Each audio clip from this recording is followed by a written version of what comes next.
They're calling China's economy a ticking time bomb. Basically, the Chinese Communist Party, or the CCP, has created an economic model that is just unsustainable. Official corruption and mismanagement of the economy, the crushing of creativity and innovation in the name of control, the recklessly escalating debt, and the destruction of the environment are all factors that contribute to the coming collapse, they say. I mean, just check out this situation here. In the city of Zunyi, there's a road that speaks volumes about the state of the Chinese economy. A multi-billion yuan expressway, one side unfinished and abandoned, a symbol of a system that's stuttering. On the other side of the hill, we find a connecting tunnel where the project has abruptly stopped. Pillars show where it was meant to continue, as do blocks of homes vacated, lives moved on to make space. Just a small number of residents have hung on here. Shi Chengli is one of them. She's lived here for 40 years, but her life is now in limbo, and she has a clear idea as to why. The main reason is that there is no money. The state does not have any money left. I signed a contract. They said we would have a new apartment in 3 years. It will be the 5th year in September. Honestly, I've been feeling the same about China, maybe just missing their long game of defeating the USA. How long do you think it will take to have the majority of our products to say made in Mexico versus made in China? But kidding aside, guys, the collapse of the Chinese economy would have pretty huge implications for both the US economy and average Americans. Let's not forget, after us, China is the world's second largest economy, and it has pretty tight economic ties with the United States, meaning any major disruption in China would send shockwaves throughout the global economic landscape. First and foremost, it would likely lead to a significant reduction in demand for U.S. exports, impacting American businesses and potentially resulting in job losses. Plus, the interconnected supply chains that run through U.S. companies and Chinese suppliers and manufacturers could face disruptions. That would mean delays and increased costs for American businesses, ultimately affecting consumers through higher prices and potential empty shelves. The financial impact of a Chinese economic collapse would also hit home for average Americans. Our financial markets are intricately and inextricably linked, and global counterparts, especially China's. And so that means a crisis in China could trigger volatility and uncertainty in these markets, sending stock prices and investments cratering. That would then impact the retirement savings and the investment portfolios of everyday Americans. Not to mention, China holds a pretty substantial amount of U.S. Treasury securities, and a collapse might reduce its demand for these holdings, which means a hit on the U.S. interest rates and the government's ability to secure necessary funds for things like Social Security, SSI, SSDI, and Medicare. Worst case scenario, a Chinese economic collapse could lead to geopolitical tensions with the United States, even more than there is already.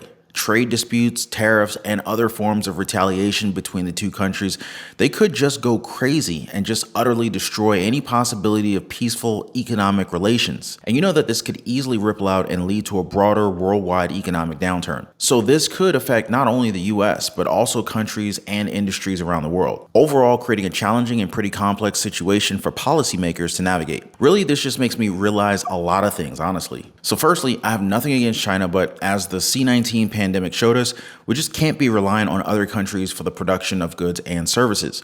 From a national security standpoint, it may be time to start making products in the US again. What do you think, guys? Now, we talked about China's real estate market in previous videos. I think it's the canary in the coal mine for the state of their economy. I mean, it's almost there, with the country's largest developers such as Evergrande teetering on the edge of bankruptcy and buyers furious over unfinished homes that they've already paid for. But really, it's the destruction of human capital over the past 75 years that could do them in. It not just brought their imminent economic collapse nearer, but it may have virtually ensured that China may never rise again. So for example, the one-child policy that resulted in elimination of some 400 million of the most productive, hardworking, enterprising people on the planet. Roughly half of each of the past 2 generations of Chinese never saw the light of day because of abortions under the one-child policy. Some say they've even created a culture where children aren't even valued, but rather treated like expenses and luxuries. When the government finally ended the one-child policy back in 2016, they hoped and predicted that the total fertility rates, that's the number of births per woman over her productive lifetime, would rebound to 1.8. But China's birth rate did not recover. In fact, it did the exact opposite. In 2022, only 9.56 million children were born. Earlier this year, the CCP's National Bureau of Statistics finally admitted that China has one of the lowest birth rates in the world. The official figures claim that the fertility rate in 2022 was 1.09 children per woman. And if it's anything like what people think it is, the real numbers are probably lower. Before the beginning of the one-child policy in 1981, Chinese women were averaging 2.7 children. It's hard to get an accurate picture of their numbers as officials exaggerate their successes and hide their failures.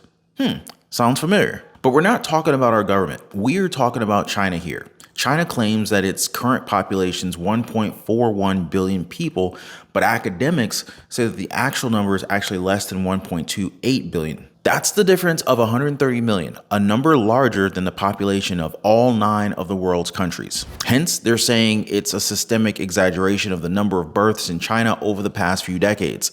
Not to mention, China's population is aging faster than the CCP is willing to admit. And for the first time since Mao Zedong's Great Famine of 1959 through 1961, China's population is falling. And that means goodbye to the demographic dividend that supported China's rapid economic growth, military buildup, and strategic expansion is gone. Instead, as the number of working age Chinese declines, labor costs will rise and an increasing proportion of the economy will be going to caring for the growing population of the elderly. Other East Asian countries like Japan and South Korea also have rapidly aging populations. But unlike China, they grew rich before they grew old. China is still a middle-income country with hundreds of millions living in what could be described as straight-up poverty. The baby bust in China has some pretty big implications for its economy. No matter what fancy economic policies the government tries, like lowering interest rates or giving out export subsidies, it might not be enough to make up for the fact that there are a lot fewer babies being born,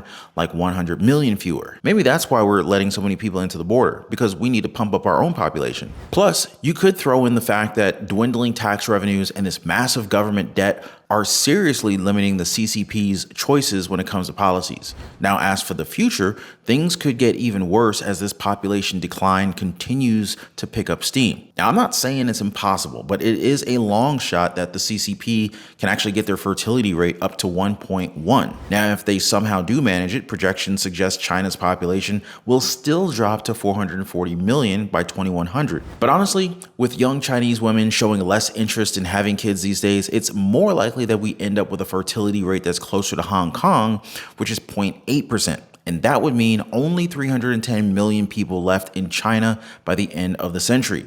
Either way, it's a huge mess. Bad news for China's economy and for the CCP's big global ambitions. So much for China dominating the 21st century, right? I mean, just to give you guys a little bit of perspective, let's just compare this to the United States. Right now, the US has around 340 million people, and that number is still growing. We're even projected to hit 417 million by 2060. Possibly surpassing China's population. Now, as China's population shrinks, the CCP might have to focus more on keeping the pace at home rather than global dominance. And even if Chinese communist parties were to disappear, these demographic issues are a massive challenge for any future government, whether it's democratic or not. It's pretty wild to think that the CCP from Mao to now saw China's people as an endless resource that they could just pretty much do whatever they wanted with. Who would have thought that their one-child policy would lead to all of this? Now, you know me, I don't exactly lean left or right. I'm just all about the right ideas. I also don't believe that the dollar is almighty and all that. But at this point, the whole system could just be going down the drain with it. A friend of mine said something about it the other day. The dollar is basically the cleanest shirt in the dirty laundry bin. What do you guys think? Does that make sense? Now, if you haven't already, I highly recommend subscribing to the channel and also dropping a like for the video. Totally appreciate that. That way you don't miss out on any of our financial updates that could affect you and your wallet. So make sure you hit that notification bell down below. Now, a few scenarios here. In one scenario, China could still undergo a few rebounds as its economic slowdown sets in, something like the false dawns that Japan saw in 1990s. So these temporary bounce backs might come from China's tech sector. These companies are still outperforming those other leading companies, and despite their country's strict regulations, these industries continue to grow. So for example, China has become the world's top exporter of electric vehicles this year. But under another scenario, China's property market may end up mirroring entering US real estate in the summer 2008 when a downturn was underway, but Wall Street just didn't see the collapse coming. Now, what's really scary about this scenario is that the next big step for China is just a full-blown financial crisis. China's economy has a lot of things that are going against it, but its property market, it's probably a leading negative. The sector, which accounts for up to a third of the nation's GDP, has been drawn down by deep debt. China's land and home prices have annually fallen around 5%. Chinese developers gorged on debt to build new homes every single year than the US and Europe combined. So today, China has more than 23 million unsold apartments, enough to house the entire population of the UK. Defaults have been common in the sector, and even their most stable developers are at risk. And unlike Tokyo in the 1990s, Beijing hasn't really been open to launching broad economic stimulus. Instead, they introduced a number of smaller support measures that have had a limited impact so far. Plus, they got the war in Ukraine making things worse. They say that one of the biggest mistakes in Chinese foreign policy in the last half century has been lining up with Russia. China imports food, fuel, fertilizer, and non-ferrous metals, all of which have been severely impacted by the war in the Ukraine. A lot of the Ukrainian grain that Putin is blocking from being transported across the Black Sea is actually bound for China. And at the same time, China's exports have been hit by sanctions and slowdowns across the world, especially given that the 20-member Eurozone is now in recession. Now, another key point, Xi's big $1 trillion Belt and Road Initiative, or BRI. Roughly 1/3 of the cash that China shelled out for the BRI ended up in the hands of Persian Gulf countries. Now, with those high oil prices lately, you could argue that those investments are looking pretty safe. But here's where it gets tricky. Another third of that money went to developing nations like Pakistan and Egypt. These guys are going through some pretty serious inflation and price hikes, and guess what? It is all tied to the whole Ukraine situation. And just when you thought that was it, the final third of BRI funds head straight to Russia itself. So right now, almost 60% of China's foreign loans are sitting with countries deep in debt trouble. I mean, back in 2010, it was only like 5%. Crazy, right? Plus, from 2020 to 2022, they had to renegotiate a whopping $76.8 billion in debt. Some of it even got written off completely. Now, of course, it could be wrong to write off China completely. China still has a lot of things going for them, like their unrivaled manufacturing supply chains, innovation centers, plus a huge domestic market. I definitely know a lot of US companies that want a piece of the Chinese pie, so they've got that going for them at least. Now, real question is, where does China go from here? That's what we got to keep an eye on for the next one. Make sure you guys don't miss out. Be sure to drop a like for the video and make sure your notification bell is turned on. I will see you guys on the next one.